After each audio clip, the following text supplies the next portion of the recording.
कांग्रेस की सवाल करते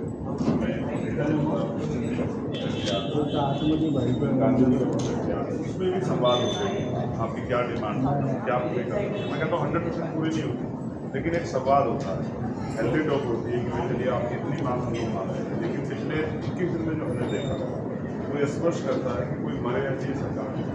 वो जो सफ़ेद चादर थी वो दिखने में सफ़ेद थी, लेकिन उन पर 21 बच्चों के खून के दाग जो इस सरकार के ऊपर है, इंडिया की सरकार है, प्रधानमंत्री के शिक्षा मंत्री का जवाब उनको दे वो सफ़ेद नहीं थी, वो उसमें दाग जो जनता को नजर आ रही है, सरकार को नजर नहीं आ रही। और जिस तरह से आपने मारपीट की, जिस तरह आपने आप शब्दों का प्रयोग किया, ये आपकी संवेदनशीलता का सीधा जाता उदाहरण है कि बच्चों को लेके देश में जो वैज्ञानिक दृष्टिकोण रखते हैं या फिर बच्चों के लिए लड़ रहे हैं या शिक्षा के प्रति आप बुरा है।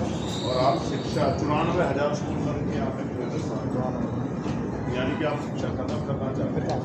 और हम लोग ये बचाना चाहते हैं। मैं जब यहाँ से निकलूँगा तो उस प्रोटेस्ट में जाऊँगा, मैं फिर कह रहा हूँ अगर वहाँ जो टीम काम करने लग जाएगी तो 20 तारीख का मार्च होगा, एक स्ट्रॉन्ग मार्च होगा, पूरे देश को पता लगेगा कि मार्च कैसे होगा। देखिए मानसिक सत्र में कई विषय हैं, एट्रोसिटी के भी हैं, ये भी एक विषय पेपर का, बच्चों का स्टूडेंट से उनके भविष्य से जुड़ा विषय है। पेपर लीक और ट्रांसपेरेंट पेपर जो है और एनटीए जैसे एजेंसियों को हटाया जाए, ये भी एक बड़ा विषय है। उसके अलावा प्रिंसिपल बिल और कई सारे ऐसे विषय भी सामने आ रहे हैं। अभी कल ऑल पार्टी मीटिंग है, कल बीएससी की मीटिंग है, लोग शामिल होंगे, उसमें सरकार बताएगी कि वो क्या क्या जो है इस बात का वो लेके आई है, बिजनेस लेकर आई है, उसमें चर्चा है। तो आज तो मैं बहुत कुछ नहीं कहता, लेकिन मैं ये स्पष्ट रूप से कह रहा हूँ कि नौजवानों की लड़ाई को तो कमजोर नहीं, इसको मजबूत करेंगे और सरकार को चुनना पड़ेगा और पारदर्शी तरीके से परीक्षा और रोस्टर जारी हो। कितने दिन में परीक्षा शुरू होगी, यहाँ से ऐसे सोमवार खत्म हो जाएगा, रिजल्ट आ जाएगा। और इस तरह की लूटपाट डकैती और जिस तरह के पेपर लीक और ये सब चीज़ें घोटाले ये नहीं होनी चाहिए। बच्चों के मन में ठेस पहुँचा के युवाओं को कमजोर करके आप देख नहीं सकते। लेकिन गवर्नमेंट की तरफ से अभी तक कुछ रिप्लाई नहीं आया है, उसके बारे में क्या कहना? संवेदनाएं मर गई है, गवर्नमेंट नैतिकता मर गई है, संवैधानिक मूल्य जो है, जो राइट्स हैं, उनका वॉयलेशन करने वाली सरकार से बहुत उम्मीद भी नहीं। मैं तो समझा के आया था सोनम भाई को कि आप छोड़ दो, आप मर भी जाओगे तो कोई फर्क नहीं पड़ेगा। लेकिन जिस तरह से सुबह और आप ये समझते हैं कि वहाँ बच्चियाँ भी बैठी हुई हैं, आप बिना वर्दी के जो है डॉक्टरों के भेष में जाकर गुंडागर्दी करते, इसका क्या जवाब है?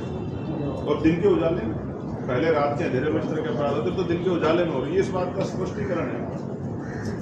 आप बार बार कहते हैं कि साहब जो है संवैधानिक मर्यादा में आंदोलन, इससे बड़ी संवैधानिक मर्यादा क्या होगी कि लोग जो है इस आंदोलन को कर रहे हैं संवैधानिक रूप से कर रहे हैं, शांतिपूर्ण। मैं तो इस आंदोलन का, मैं इस पॉलिसी का समर्थक नहीं है, क्योंकि मैं जब जेल में था तो मैं गया था भूख हड़ताल में 2 अप्रैल 2018 के 8 दिन की भूख हड़ताल का मुझे समझ में आया था, मेरे साथी कि मैं मर भी जाऊँगा तो सरकार को करने पड़ता है। इसलिए मैं अम्बेडकर आई थी, फिर डॉक्टर बाबा साहब अम्बेडकर के रास्ते से जाके सड़कों के आंदोलन से, पत्राचार से, इन सब चीज़ों से हम लोग लड़ते हैं।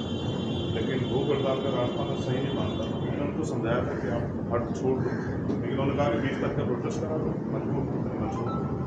लेकिन आज उन्होंने जो मुझे उनकी पत्नी को भी देखी, फिर गिराते हुए देखा, वो कह रही मुझे नहीं मिलने दे रहे। ये कौन सी पॉलिसी है कि आप अपने पति की तरफ पहुँचने नहीं जा सकते, उनकी हालत नहीं जान सकते, उनकी रिपोर्ट्स नहीं देख सकते।